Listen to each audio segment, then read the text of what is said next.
Hello class, welcome to this week's filmmaking lesson. So today, before we get started, I want to talk to you about the sponsor video. It's about Six Flags Flyers. The Six Flags amusement park is about the amusement park in all around the world. The Six Flags are you want to go on to the trip to Six Flags amusement park, you can do a sponsor video like that. Alright, so that's all we got. Anyway, so first, we're doing a home video releases. So let's go to 2019 and home video. Okay? Yeah, it says like A Dog's Way Home. That's not what I wanted. Okay, I have to exit this so I don't need to talk more. Okay, so we're going all the way down to 26. Alright, so first up, on Monday, we're going to do The Little Mermaid. It's a 1989 version, so let's read the plot here. A 16-year-old mermaid princess named Ariel is dissatisfied with underwater life in the kingdom of Atlantica and is fascinated by the human world. With her best friend Flounder, Ariel collects human artifacts in her grotto and often goes to the surface of the ocean to visit Scuttle, a seagull who offers a very inaccurate knowledge of human culture she ignores when the warnings of her father, King Triton, the ruler of Atlantica, and Sebastian, a crab, who serves as Triton's advisor and court composer. The contact between merpeople and humans is forbidden. One night, Ariel, Flounder, and unwilling Sebastian travel to the ocean surface to watch a celebration of Prince Eric's birthday on a ship. Ariel instantly falls in love with Eric. Shortly afterward, a violent storm arrives, which wrecks the ship and tosses Eric overboard. Ariel rescues him and brings him to shore. She sings to him, but immediately leaves just as he regains consciousness to avoid being discovered. Fascinated by the memory of her voice, Eric vows to find the girl who saved and sang to him, and Ariel vows to find a way to join him in his world. Noticing a change in Ariel's behavior, Triton questions Sebastian about her behavior and learns for her love for Eric. Triton confronts Ariel in her grotto and destroys the artifacts she collected and with his trident. After Triton leaves, two eels named Flotsam and Jetsam convince Ariel to visit Ursula the Sea Witch. Ursula makes a deal with Ariel to transform her into a human for 3 days in exchange for Ariel's voice, which Ursula puts in a Nautilus shell. Within these 3 days, Ariel must receive the kiss of true love from Eric. If Ariel gets Eric to kiss her, she will remain a human permanently. Otherwise, she will transform back into a mermaid and belong to Ursula. Ariel accepts and is then given human legs and taken to the surface by Flounder and Sebastian. Eric finds Ariel on the beach and takes her to this castle, unaware that she is the one who had rescued him earlier. Ariel spends time with Eric, and at the end of the second day, they almost kiss but are thwarted by Flotsam and Jetsam. Angered at Ariel's close success, Ursula disguises herself as a beautiful young woman named Vanessa and appears on shore singing with Ariel's voice. Eric recognizes the song and, in her disguise, Ursula casts a hypnotic enchantment on Eric to make him forget about Ariel. The next day, Ariel discovers that Eric will be married to Vanessa. Scuttle discovers that Vanessa's true identity and informs Ariel, who immediately pursues the wedding barge. Sebastian informs Triton, and Scuttle disrupts the wedding with the help of various sea animals. In the chaos, the Nautilus shell around Ursula's neck is destroyed, restoring Ariel's voice and breaking Ursula's enchantment over Eric. Realizing that Ariel is the girl who saved his life, Eric rushes to kiss her, but the sun sets and Ariel transforms back into a mermaid. And then she gets kidnapped by Ursula. Triton confronts Ursula and demands her to let Ariel go, but the deal is unavoidable. At Ursula's urging, Triton agrees to take Ariel's place as Ursula's prisoner. Giving up his trident, Ariel is released as Triton and transforms into a polyp and loses his authority over Atlantica. Ursula declares herself the new ruler, but before she can use the trident, Eric intervenes with the harpoon. Ursula attempts to kill Eric, but Ariel intervenes, causing Ursula to inadvertently kill Flotsam and Jetsam. Enraged, Ursula uses the trident to expand into monstrous proportion.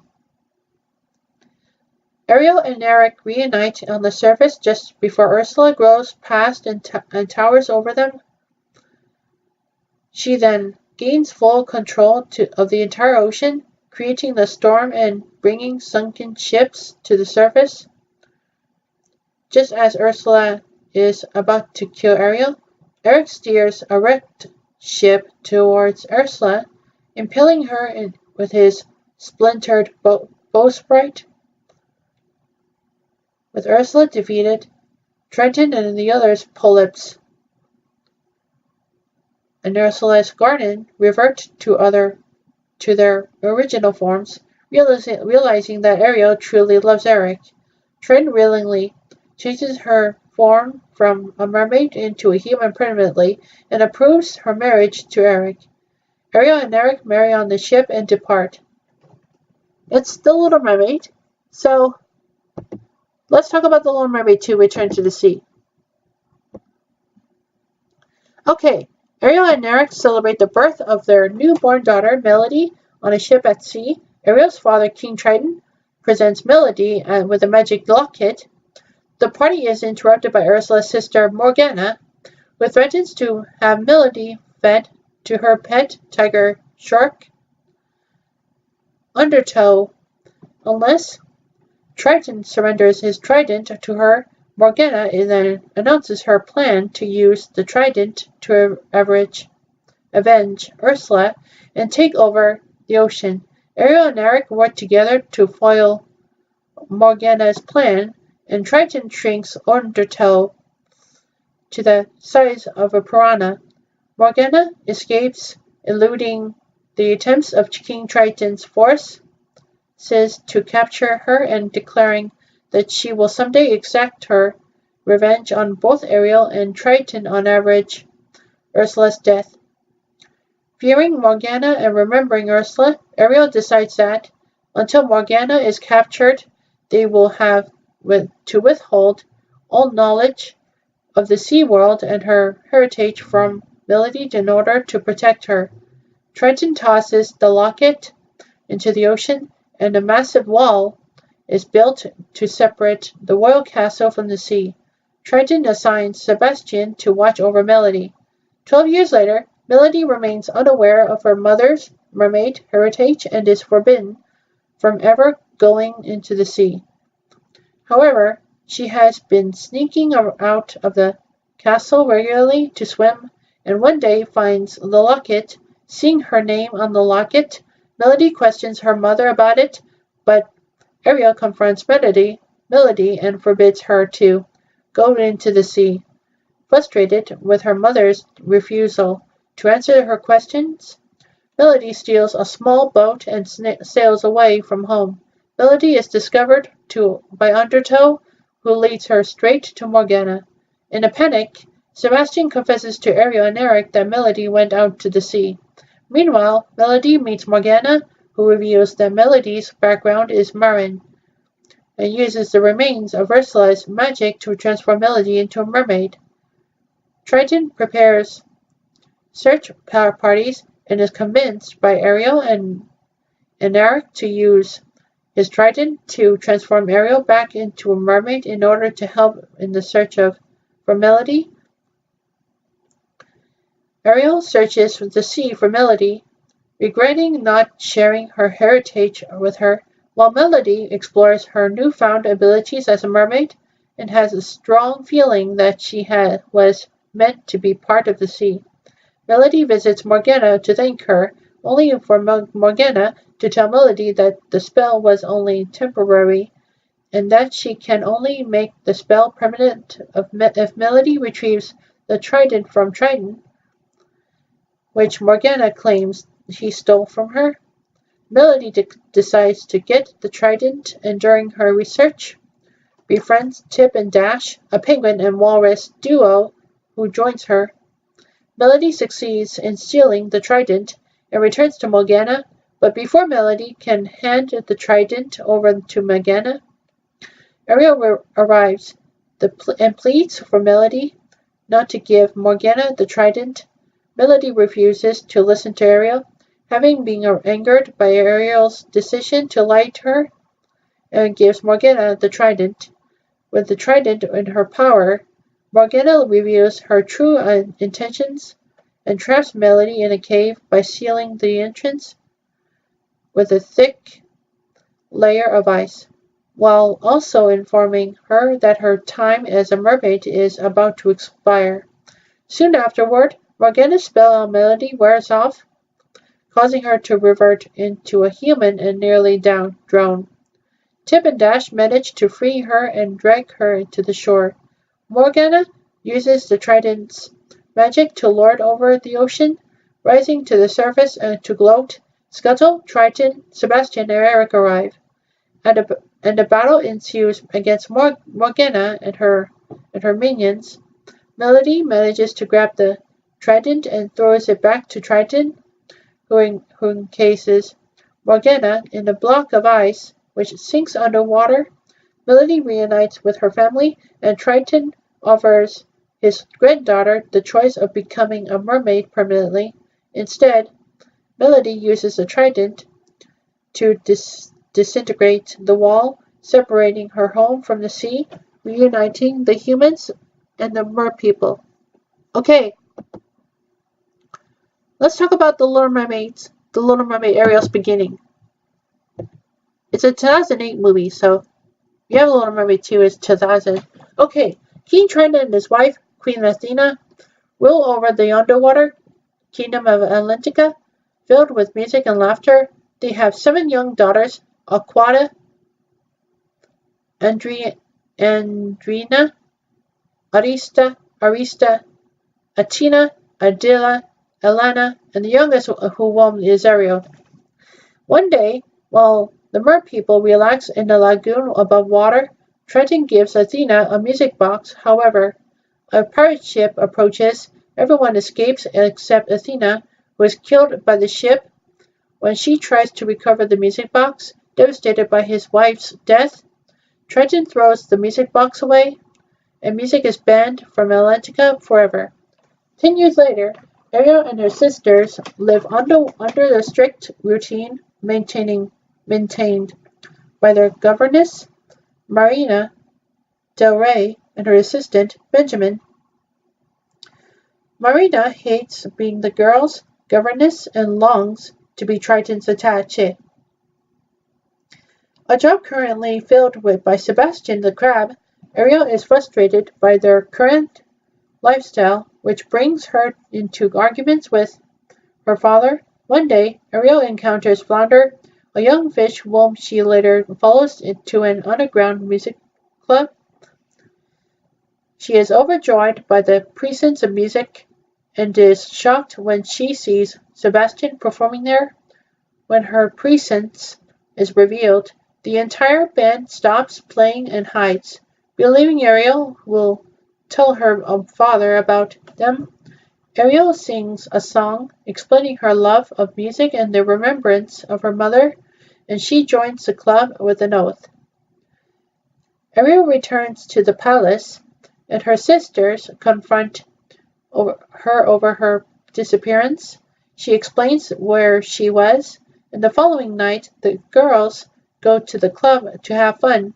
Marina finds them and she later reports their activities to Trident, who destroys the club with his trident. Sebastian, Flounder, and the band are sent to prison, while Marina gets the job she wants.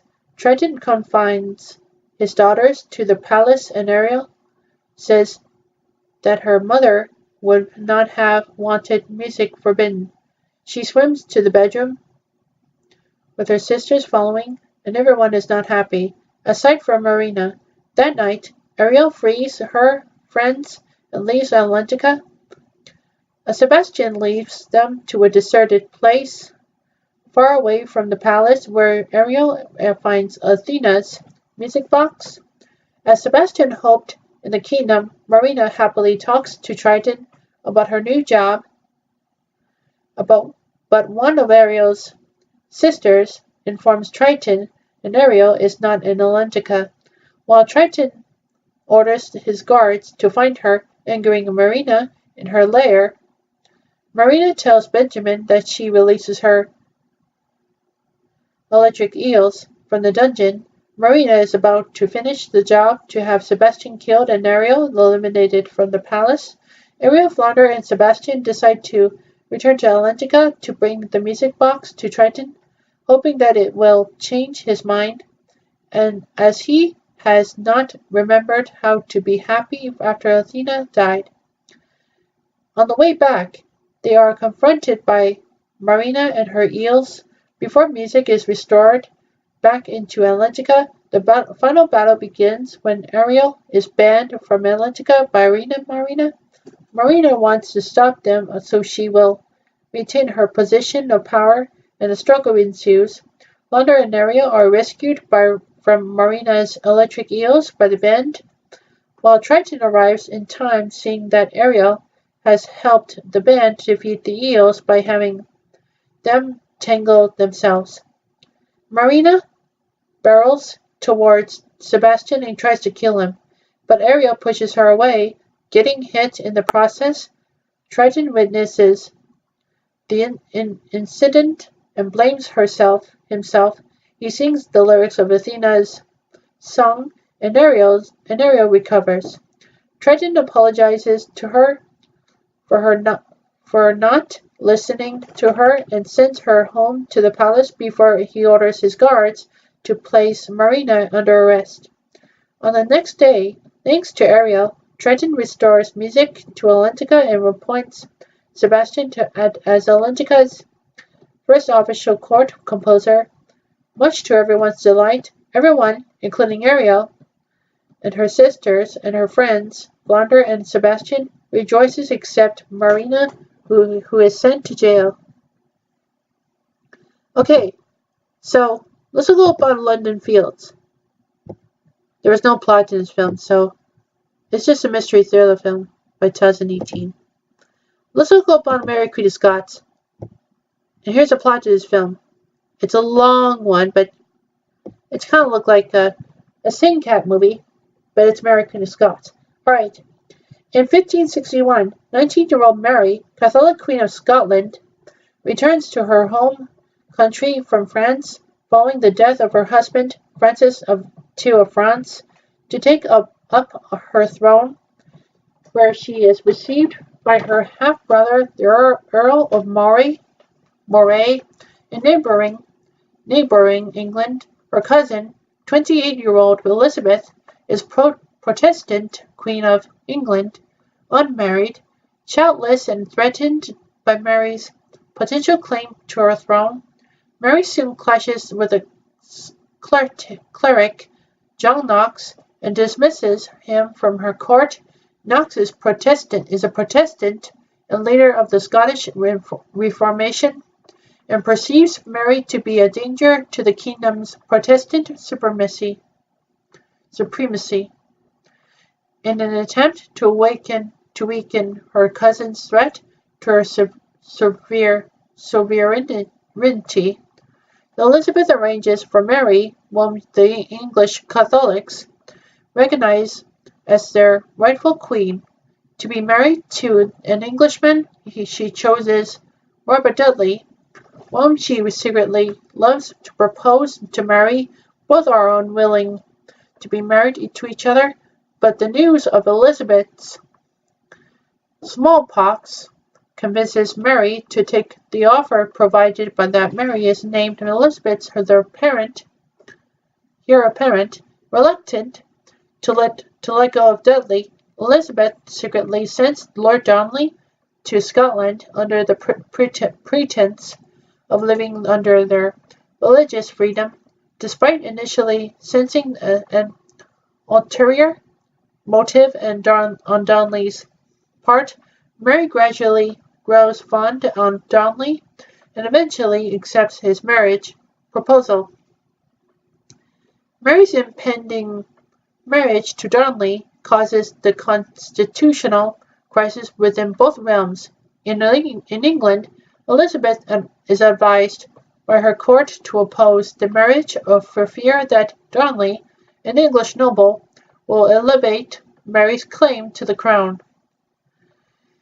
In Scotland, Mary's council is suspicious of Darnley, as they fear an English takeover. Both kingdoms demand his return to England, but Mary refuses, thus enraging Moray to furiously leave her court and mount a rebellion against her.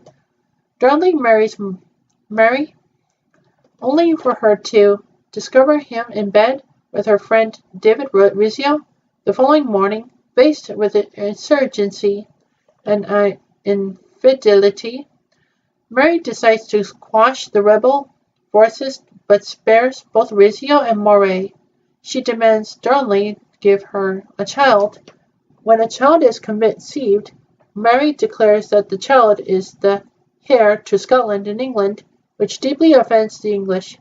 Moray colludes with Darnley's father, Matthew Stewart, fourth Earl of Lennox, to undermine Mary, spreading rumors about Mary's adultery and that her child was illegitimately fathered by David Rizzio.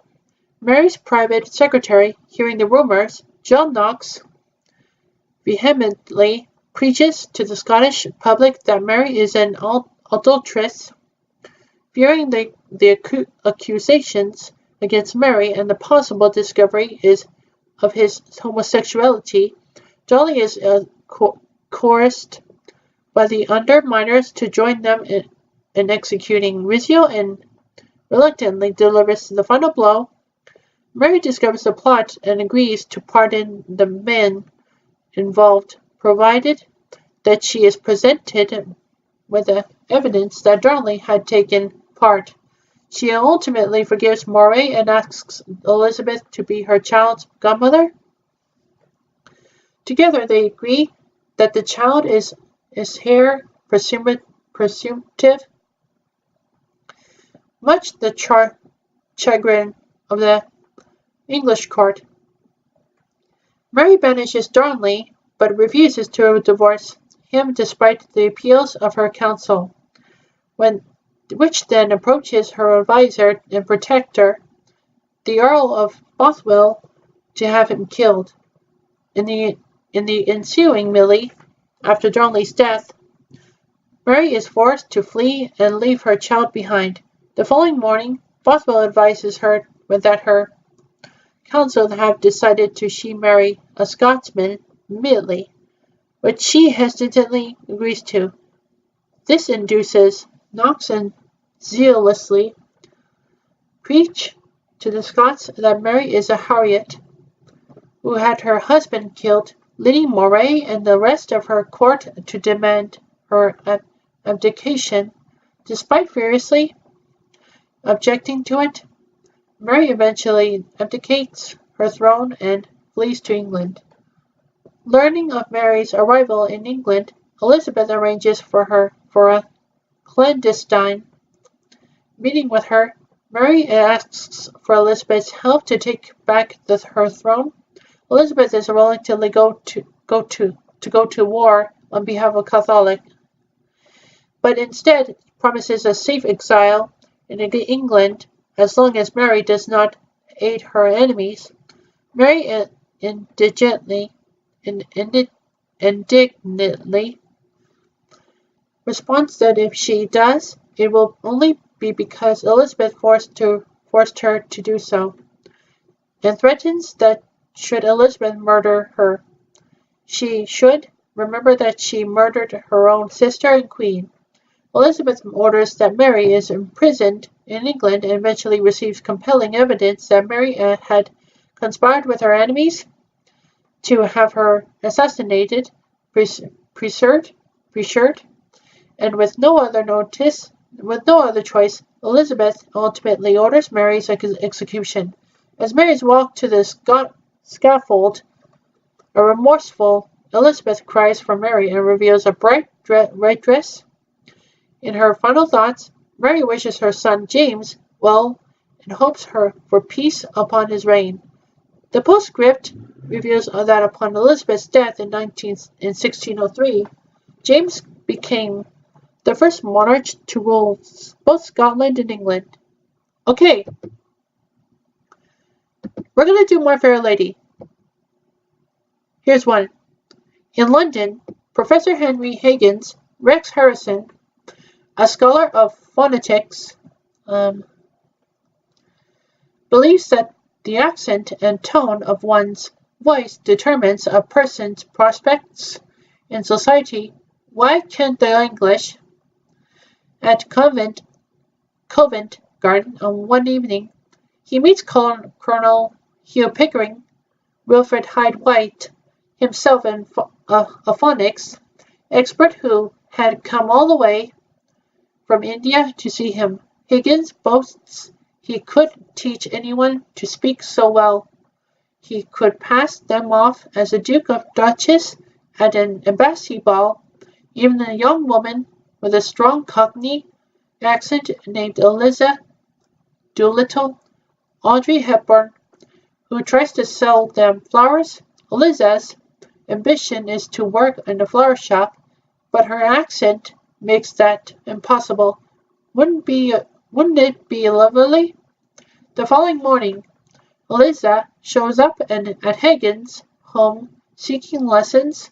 Pickering is intrigued and offers to cover all the attendant expenses if Higgins succeeds. Higgins agrees and describes how women ruin lives. I'm an ordinary man. Eliza's father, Alfred P. Doolittle, Stanley Holloway, a dustman, learns of his daughter's new residence. With a little bit of luck, he shows up at Higgins' house 3 days later, ostensibly to protect his daughter's virtue, but in reality simply to extract some money from Higgins, and is bought off with £5. Higgins is impressed by the man's honesty, his natural gift for a language, and especially his brazen lack of morals. Higgins recommends Alfred to a wealthy American who is interested in morality. Eliza endures Higgins' demanding teaching methods and treatment of her personality. Just you wait. She makes a little progress, but just as Higgins, and Pickering are about to give up, Eliza finally gets it. The reign in Spain. She instantly begins to speak with an impeccable upper-class accent. I could have danced all night. As a trial one, Higgins takes her to Ascot Racecourse, Ascot Garot, where she makes a good impression initially, only to shock everyone by a sudden lapse into vulgar Cockney while cheering on the horse. Higgins partly conceals a grin behind his hand. At Ascot, she meets Freddie at Ainsford Hill, Jeremy Brett, a young upperclassman who becomes infatuated with her. On the street where you live, Higgins then takes Eliza to an embassy ball for the final test, where she dances with a foreign prince, Sultan Karpathy. Theodore Bickel, a Hungarian phonics expert trained by Higgins, converses briefly with Eliza, then certifies that she is not only Hungarian but a princess. However, Eliza's hard work is barely acknowledged, with all the praise going to Higgins. You did it. This in his callous treatment towards her afterwards, especially his indifference to her future, causes her to walk out on him, leaving him mystified by her ingratitude. Just you wait, reprise. Outside, Freddie is still waiting. On the street where you live, reprise, and greets Eliza, who is irritated by him, as all he does is talk. Show me. Eliza tries to return to her old life, but finds that she no longer fits in. She meets her father, who has been left a large fortune by the wealthy American to whom Higgins had recommended him, and is resigned to marrying Eliza's stepmother. Alfred reveals that Higgins has ruined him, lamenting that he is now bound by middle-class morality. Get me to the church on time. Eliza eventually ends up visiting Higgins' mother, Gladys Cooper, who is outraged at her son's callous behavior. The next day, Higgins finds Eliza gone and searches for her, home to him, eventually finding her at his mother's house. Higgins attempts to talk Eliza into coming back to him. He becomes angered when she announces that she is going to marry Freddie and become Karpathy's assistant. Without you, he makes his way home subordinately, predicting that she will come crawling back. However, he comes to the unsettling realization that she has become an important part of his life. I've grown accustomed to her face. As she listens to a recording of Eliza's voice, she reappears in the doorway behind him, turning off the recording and saying in her old Cockney accent, "I wash my hands and face before I come, I did." Higgins looks surprised, then pleased, before asking where his slippers are. Okay, so let's do the position of Hannah Grace. There's no plot. It says this section needs suspension. You can help by adding it to it by February 2019. Okay, here's where it breaks the internet. So here's a long plot of this film. But it's not the long plot, it's a middle plot. Okay, let's see. 6 years after the first film, Wreck-It Ralph and Vanellope von Schweetz have been best friends since their previous misadventures, hanging out every night after work in Litwak's Family Fun Center and Arcade. While Ralph is content with his current life, Vanellope admits to being bored with her game's predictability and wishes for something new. One day, Ralph attempts to fulfill her desires by creating a secret bonus track during a race. Vanellope overrides player control to test it out, but the resulting conflict between her and the player results in the cabinet's steering wheel being broken. Sorry. Since the company that made Sugar Rush is defunct. Sorry, class. One of the kids finds a replacement for Mr. Litwak on eBay. However, Litwak deems it too expensive and has no choice but to unplug Sugar Rush, leaving the game's characters homeless. That night, after talking to Fix-It Felix Jr., Ralph decides to enter the internet via Litwalk's recently installed Wi-Fi router to obtain the new wheel on eBay. Ralph brings Penelope with him, and although they place a winning bid of $27,001 to obtain the wheel, they cannot pay and must make the purchase within 24 hours. The two turn to J.P. Spenley to quickly make money, receiving a lucrative job of stealing a valuable car belonging to Shank from the MMORPG Slaughter Race. Ralph and Penelope steal the car, but are forced to return it. Shank compliments Penelope's driving skills and points the duo towards Yes at BuzzTube, where Ralph decides to make a series of viral videos playing off popular trends to get money. As Ralph's videos become a viral sensation, an excited Penelope joins Yes's staff in spamming users with pop-up ads.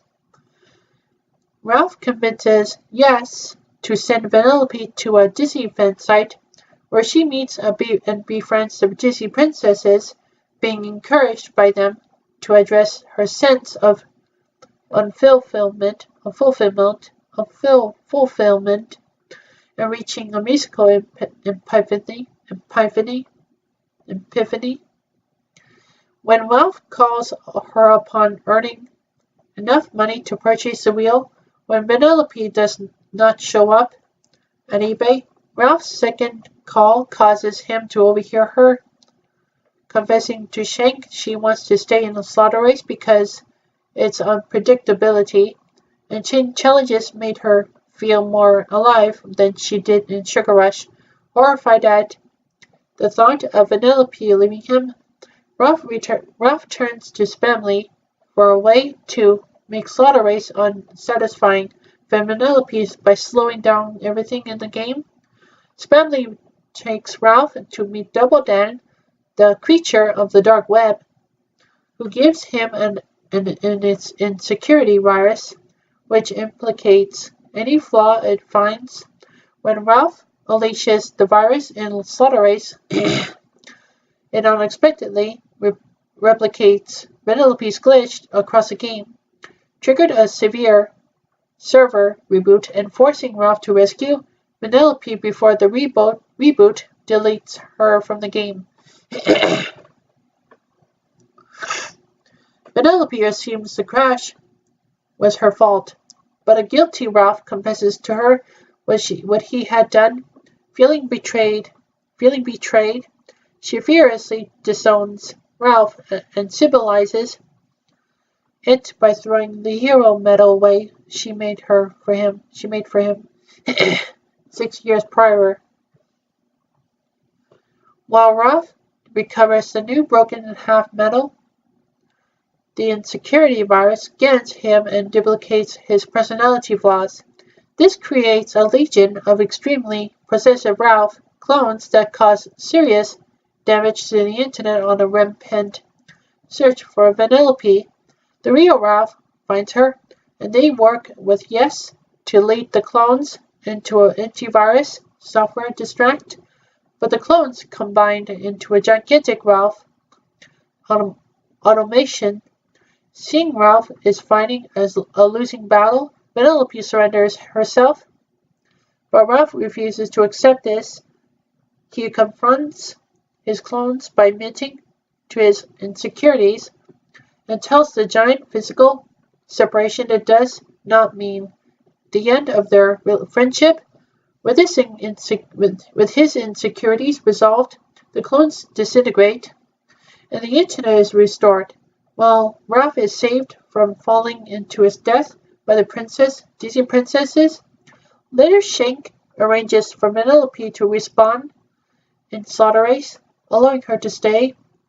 Ralph gives her half of the broken medal as they both bid a tearful farewell as Sugar Rush is plugged back in. Ralph is Ralph returns to the arcade and comes to terms with Vanellope's absence as he partakes in social activities with other game characters while staying in touch with Vanellope through video chats. Okay, so let's see what we have here. Nope, we're good. Alright, so that's a whole video we got. So second, we're going to do Emma Monkey Pictures, and Robot Account Productions, and Donkey D's comedy shorts. So it's about the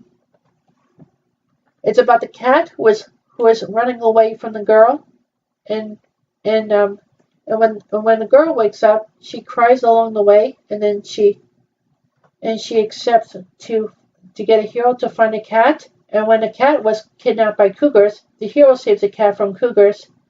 And then and when Cougar disappears from another world, the cat was brought back to the girl, and the little girl leaves. So as Cougar was been in another world, in the real world, then Cougar accepts the world was only them. So that's the shorts we got. So in Simpson Galaxy S10, the third one, you can download something like this. It's called Aladdin One Jump Ahead by 1992 song, and you can download Enemy Girl Sucking Popsicle in a nice way, and you can download The Little Mermaid, Sebastian and Chef Louie, and then you can download Ralph Breaks the Internet, Ralph vs. Vice Ralph. So yeah, it's all the S10 we got. So I have a question for you. Do you watch the Lion King TV spot, Long Live the King? Put your hand up if you have an answer, and talk to me, and answer me when you have a question after my question. Yes, Mikasaki. I watched the Lion King TV spot, Long Live the King. It's about the saga of life young Simba was pulled up by Rafiki, who is saying, "It is time." Good. Yes. When does that come out? Yes. Ruby Kimura. It only comes out July 19th, I see. Okay, July 19th. That's in summer, right? Yeah. Okay. Alright, that's all I got for today. Let's do some work right now.